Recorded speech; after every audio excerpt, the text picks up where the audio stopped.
बच्चों और बताइए कैसे हैं आप सब। उम्मीद है बहुत बढ़िया होंगे। इससे पहले का वीडियो आप लोग देख ही रहे होंगे।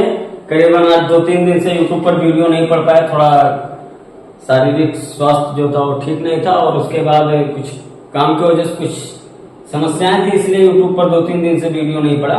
बाकी अब कंटिन्यू आपको क्लास यूट्यूब पर मैथ का मिलने जा रहा है। आज से मैथ का क्लास चालू कर रहा हूँ क्लास के बारे में। ठीक, तो द्विघात समीकरण का बेसिक चीज क्या है इसको समझते हैं। चलिए ध्यान से हम लोग बातों को समझते हैं। देखिए द्विघात समीकरण, इससे पहले मैं आपको पहले शब्दों के बारे में बता देता हूं। तो आप द्विघात त्रिघात रैखिक समझने से पहले आप ये समझो कि ये क्या है, समीकरण क्या है। इंग्लिश में इसको क्वाड्रेटिक इक्वेशन कहते हैं, समीकरण को इंग्लिश में इक्वेशन कहते हैं। तो हम लोग सबसे पहले समझने वाले हैं बेटा समीकरण क्या है।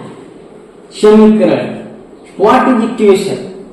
आप लोग बात बात पर हमेशा इस चीज को देखते हैं, सुनते हैं, समीकरण समीकरण। समीकरण शब्द का क्या मतलब होता है हम इसको समझते हैं। तो मैं आपको बताऊं समीकरण शब्द का मतलब होता है समान, समान या बराबर।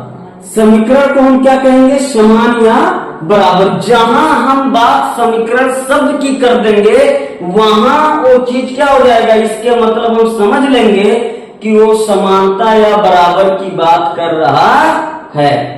समीकरण का मतलब ये हुआ, जहां हम समीकरण शब्द बोल देंगे आप समझ लेंगे यहां बात समान और बराबर की होगी। और एक चीज ध्यान रखना, समानता और बराबर की बात हम करते कहां करते हैं, जहां दो पक्ष होते हैं।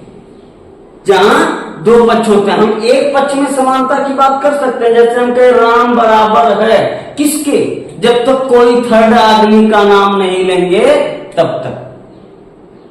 तो हमें समानता या बराबर शब्द का यूज ही वहीं करते हैं जहां दो पक्ष हो, जहां बात तुलनात्मक हो। तो समीकरण का ही मतलब होता है समान या बराबर, यानी जितने भी समीकरण रहेंगे उसमें कितने पक्ष मिलेंगे, दो। कितने पक्ष मिलेंगे, दो पक्ष मिलेंगे। उम्मीद है समीकरण शब्द का मतलब आप समझ गए होंगे। आगे की बात करते हैं। ये समीकरण आपके कई प्रकार के हो सकते हैं। कितने प्रकार के हो सकते हैं, कई प्रकार के।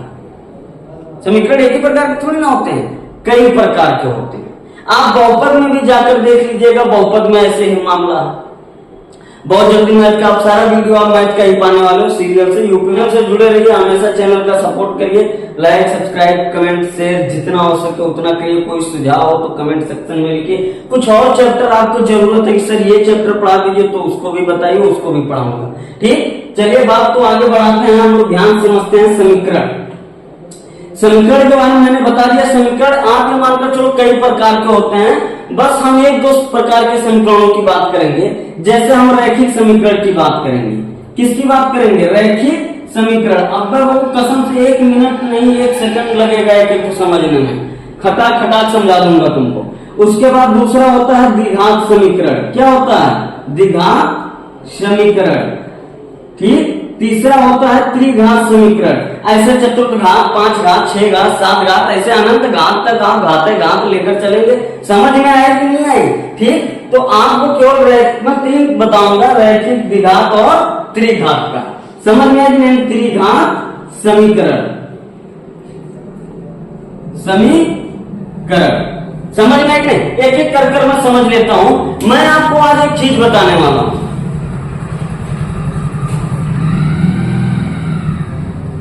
मैं आपको आज एक चीज बताने वाला हूं कि बाबू ये कुल के फोड़ने से पहले, इन लोगों का मुंह फुलाने से पहले हम लोग गाना क्या गाने वाले हैं। सबसे पहले हम लोग समझेंगे चर और चर क्या होता है, चर रास और अचर रास, और अचर रास।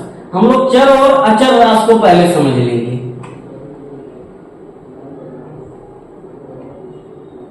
समझ में नहीं, जब हम लोग चर रास और अचर रास समझ लेंगे तो ये समझने में बहुत आसान हो जाएगा। समझ में आए कि नहीं, ये गणित थोड़ी जानते हो क्या, कुछ होता है जैसे कोई चीज उधरता है तो ऐसे खींचे फर निकलते चला है, बस वैसे आपको गणित सीखना है। बहुत आसान बात में सारा चीज समझ जाओगे। अब आपको मैं बताऊं कि चर राशि क्या होता है, variable quantities and non variable quantities. समझ में आए कि नहीं। आप लोग चर राशि किसको कहेंगे, चर राशि उसको कहेंगे जिसका मान बदलता हो। चर राशि किसी को कहेंगे? वे राशियां जिनका मान बदलता हो। अचर राशि किसको कहेंगे सर? अचर राशि उसको कहेंगे कि वे राशियां, जस्ट अपोजिट, वे राशियां जिनका मान ना बदलता हो। समझ में आई कि नहीं? उसे अचर राशि कहेंगे। ये चर राशि हो गया, ये अचर राशि हो गया। समझ में आई कि नहीं आई? जैसे हमको दोनों का ट्रिक बता देता हूं, जब तक जिंदा रहेगा तब तक नहीं बोलेगा, मर जाएगा मरना स्वीकार है, बोलना स्वीकार नहीं। ये मान लीजिए आप बात। आपको बताएं कि चर और अचर राशि में टाका क्या है में कि चर राशि ए से लेकर जेड के बीच का अगर कोई भी अक्षर आ रहा है, उसके साथ में अंक भी आ रहा है, अगर ये अकेले है या अंक भी लिखा है, तो क्या हो जाएगा? चर राशि। और अगर केवल अंक लिखा है तो क्या हो जाएगा? अचर राशि। क्या हो जाएगा? अचर राशि। अचर राशि यानी ऐसा समीकरण जिसमें जहां जहां अंक लिखा हो वो क्या होगी? अचर राशि। और जहां जहां अंक के अंक भी लिखे हो, उसके साथ में अल्फाबेट का कोई शब्द भी लिखा हो या खाली अल्फाबेट लिखा हो, तो क्या हो जाएगा? चर राशि। समझा लीजिए। अब उदाहरण से समझ लो। जैसे बाबू हम लिख दिए x प्लस वाई बराबर 0। यहां ये x और y चर पद है, क्योंकि x और y का मान बदल सकता है। सर कैसे? मैं आपको बताऊं, माना x बराबर 1 तो 1 हो गया, तो y का बराबर -1। माना x बराबर 2 तो y बराबर -2। माना y बराबर 1 तो x बराबर -1। ऐसे हम मान मानते जाएंगे, मान इसका बदलता जाएगा। ये है चर राशि। जैसे हम लिख दिए 2x, ये 2x है। अब x का मान बदलेगा, हम x के जगह 1 रख दिए तो 2 आ जाएगा, x के जगह 2 रख दिए 4 आ जाएगा, 2x के जगह 3 रख दिए 6 आ जाएगा, x के जगह 4 रख दिए 8 आ जाएगा। ऐसे आप x का मान बदलते जाएंगे और आप इस टोटल मान इसका क्या हो जाएगा? बदल जाएगा। तो इसका मान बदलेगा या नहीं? आप बताओ, बदलेगा या नहीं? मन में बता दो, बोल दो, मोबाइल हम सुन लेंगे। बदलेगा ना? तो ये क्या हो गया? चर राशि।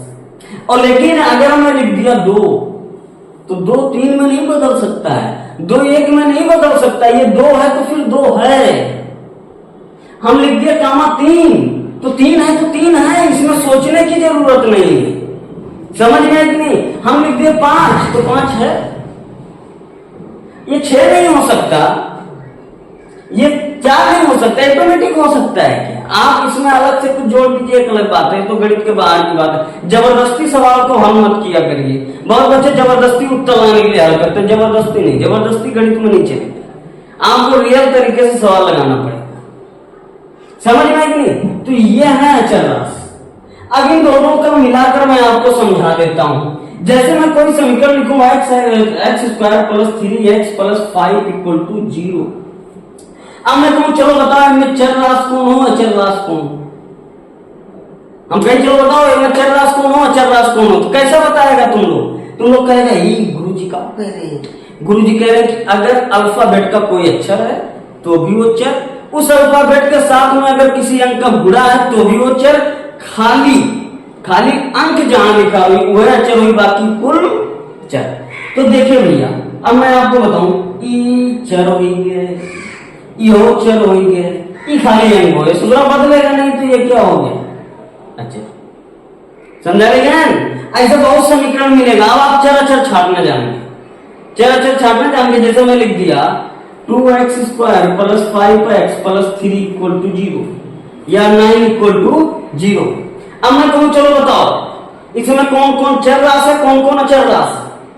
तो आप कहेंगे गुरुजी ये अंकवा खाली कह रहे हो, जहां अंक लिखा रहे हो वो अचर होगी, अचर होगा, बाकी कुल चर होगी, ये कुल चर हो।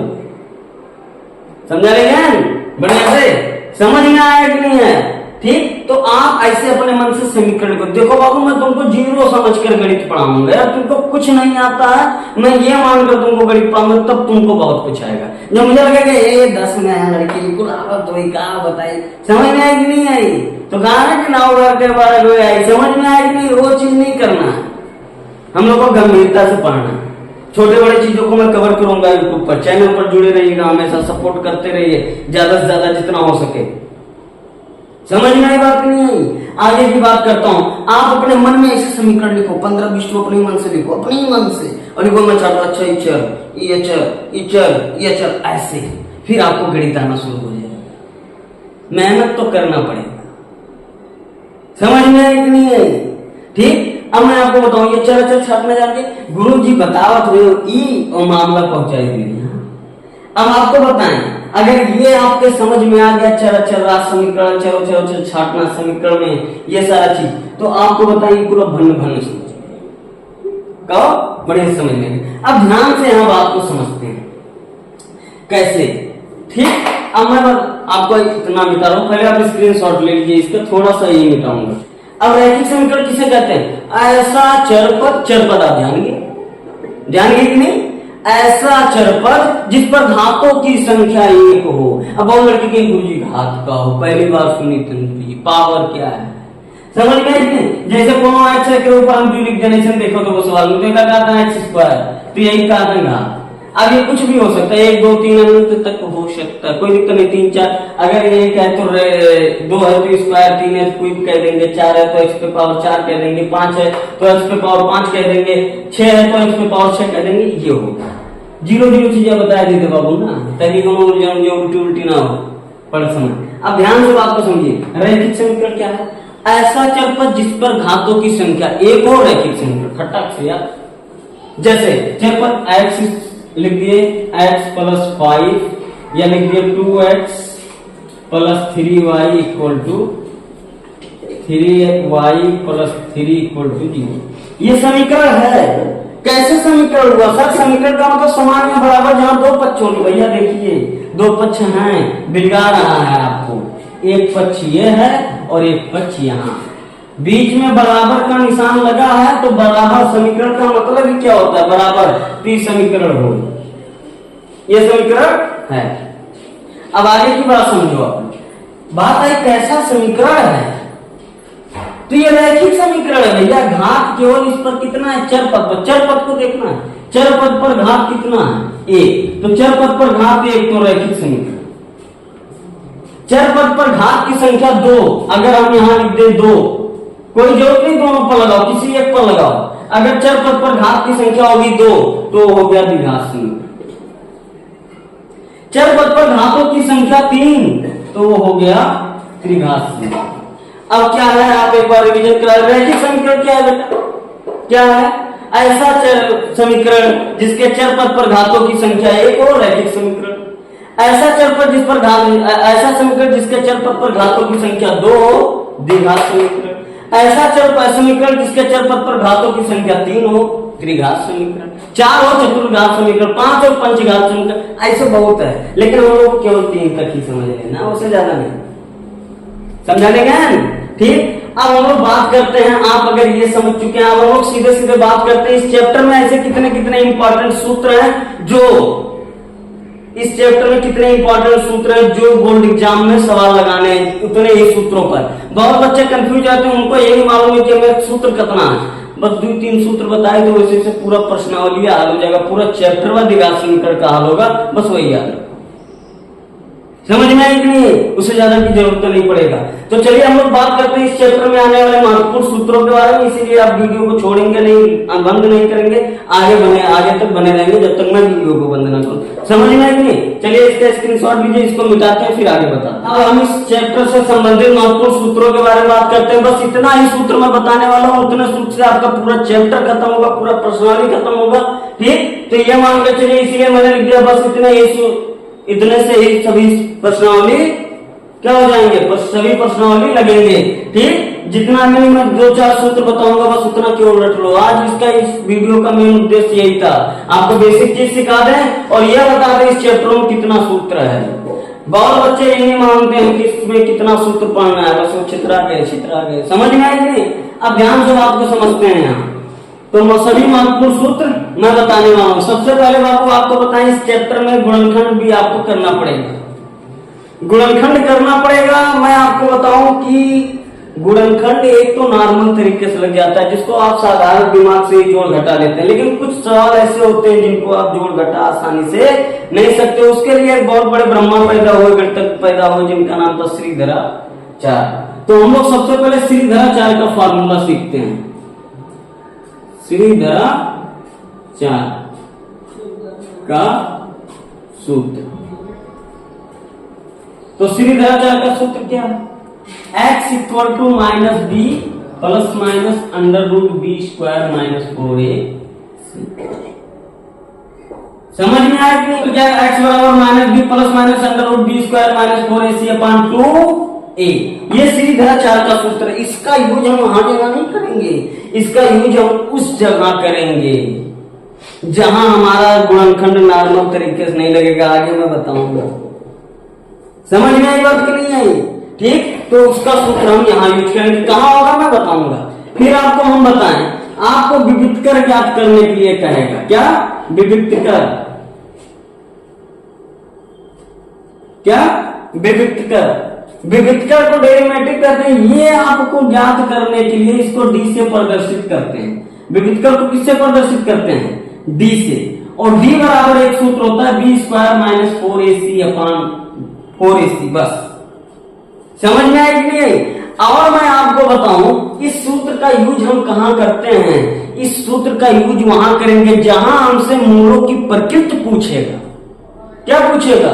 मूलों की प्रकृति की। इसका मूल कैसा है? दो भिन्न वास्तविक मूल होंगे कि दो बराबर वास्तविक मूल होंगे कि कोई मूल नहीं होगा। ये 3 कंडीशन है, वो मैं आपको बताऊंगा। यानी जहां हमसे याद रखना डेरिवेटिव का सूत्र, यानी डी बराबर विविधकर का सूत्र, डी बराबर बी स्क्वायर माइनस 4ac का, इस सूत्र का यूज हम वही करेंगे जहां मूलों की प्रकृति की बात करेंगे। समझा लेगा? आगे की बात करता हूं। ठीक, फिर आप लोग यूज करेंगे जैसे सर्वसमता का सूत्र। सर्वसमता का सूत्र जैसे प्लस बी का होल स्क्वायर है माइनस बी का होल स्क्वायर। पहले प्रश्नावली में इसका जिक्र भी है। ठीक, ए स्क्वायर माइनस बी स्क्वायर बराबर क्या होता है? बस ये सब। और मैं आपको बताऊं, ध्यान से बातों को समझेंगे आप लोग, कि इसके आगे का सूत्र है मूलों की प्रकृति ज्ञात करना। मूलों की प्रकृति ज्ञात करना, ज्ञात करने का सूत्र। मूलों की प्रकृति ज्ञात करने का सूत्र। बात समझ में? तो इसके प्रकृति ज्ञात करने 3 सूत्र। कितने सूत्र हैं? 3 सूत्र हैं। मैं बताता हूं कौन कौन।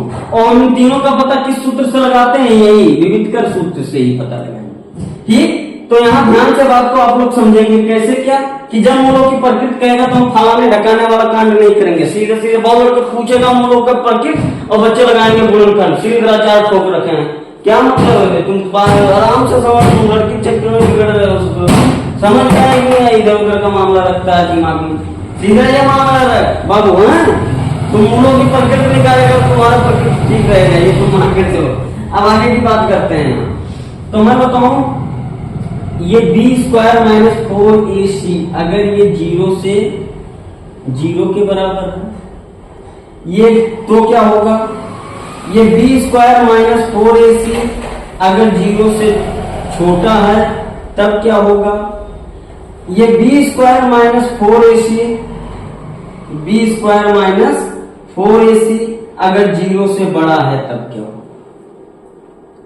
अगर हम मूलों की प्रकृति पूछे, इस सूत्र का यूज करो, हल करने पर मान हमको अगर 0 के बराबर आ रहा है, यानी हल करने बी स्क्वायर माइनस 4ac का मान 0 आ रहा है, तो कहेंगे हम कि इसके 2 वास्तविक मूल होंगे। क्या होंगे? 2 वास्तविक मूल होंगे। समझ में आई कि नहीं आई? आई कि नहीं आई?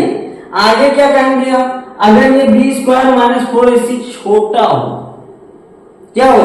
छोटा, तो कोई मूल नहीं होगा, कोई वास्तविक मूल नहीं होगा, वास्तविक मूल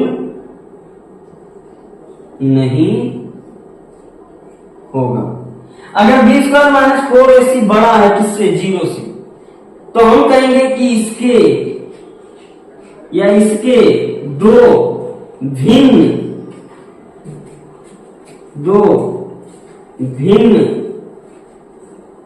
वास्तविक मूल होंगे, ये पूछता। समझ में कि नहीं? अगर बी स्क्वायर माइनस 4ac का मान 0 बराबर है तो दो वास्तविक मूल होंगे। अगर बी स्क्वायर माइनस 4ac का मान 0 के बराबर, 0 से क्या है, छोटा है, तो कोई वास्तविक मूल नहीं होगा। अगर बी स्क्वायर माइनस 4ac का मान क्या है, 0 से बड़ा है, तो इसके दो वास्तविक मूल होंगे। समझ में आया कि नहीं? बस इतने सूत्रों का यूज कर लीजिए। कुछ सर्वसंख्या का सूत्र याद कर लीजिए, सर्वसंख्या का सूत्र याद कर लीजिए। जैसे सर्वसंख्या के सूत्र में क्या याद कर लीजिए आप लोग, जैसे याद कर लीजिए a प्लस बी का होल स्क्वायर, इसका तो पहले सवाल में यूज है, a square plus b square plus 2ab। आप याद कर लीजिए a माइनस बी का whole square, a square plus b square minus 2ab। आप एक इंपॉर्टेंट सूत्र और है, यहां लिख दे रहे हैं। ऐसे बहुत सब संख्यक सूत्र का यूज पड़ेगा कि a square minus b square बराबर क्या होगा, तो एक कोष्टक में a प्लस बी, दूसरे कोष्टक में a माइनस बी। इतने सूत्र ऐसे सब संख्या से संबंधित और भी सूत्र आएंगे जो लिखना जरूरी नहीं, समझ रहा हूं, आप लोग जानते हैं प्लस बी का whole cube, a minus b का होल क्यूब। तो इतने सूत्रों से आप इस पूरे चैप्टर को हल करेंगे। किस चैप्टर को? द्विघात समीकरण। द्विघात समीकरण को आप इतने सूत्रों पर हल कर देंगे। उम्मीद रखिए आपको ये चीज बेहतर तरीके से समझ में आया होगा, ठीक। और ज्यादा से ज्यादा बेटा आप चैनल का सपोर्ट करिए, जहां तक हो सके वहां तक करिए। आज से मैथ का क्लास बिल्कुल कंटिन्यू यूट्यूब पर डालने जा रहा हूं, आप लोग जुड़े रहिए, शेयर करिए, कमेंट करिए। एकदम बढ़िया तरीके से मैथ पढ़ाऊंगा आपको। और इतने सूत्रों को आप याद कर लीजिए, इसका स्क्रीनशॉट ले लीजिए और एक कॉपी बनाइए, उसमें सारे सूत्रों को लिखिए, क्योंकि बोर्ड एग्जाम में कुछ सवाल सूत्र न याद होने से निकल नहीं पाते हैं, सवाल लग नहीं पाते हैं। इसलिए आप सूत्रों को याद रखिए और सूत्र को लिखिए। खाते समय, जब खाना वाना खा लीजिए, सोते समय, अच्छा एक बार देख लीजिए, सोकर उठिए तब देख लीजिए, तो पुड़िया बना कर रखे रहिए, ऐसे वो वाला पुड़िया नहीं, समझ नहीं, ऐसे कागज में लिखे रहिए, उसके बाद देख लीजिए कहीं खाली बैठे हो तो। ऐसे मेहनत करो। आप नहीं बदलोगे तो कौन बदलेगा यार? गरीबी में तुम जी रहा है तो बदलेगा कौन? एक चीज याद रखो, तुमको कोई नहीं बदल सकता, तुम अपने आप को तुम खुद बदलो। अगर तुमको ये देखना है कि हमको बदलना है, तो उसके साथ आप ही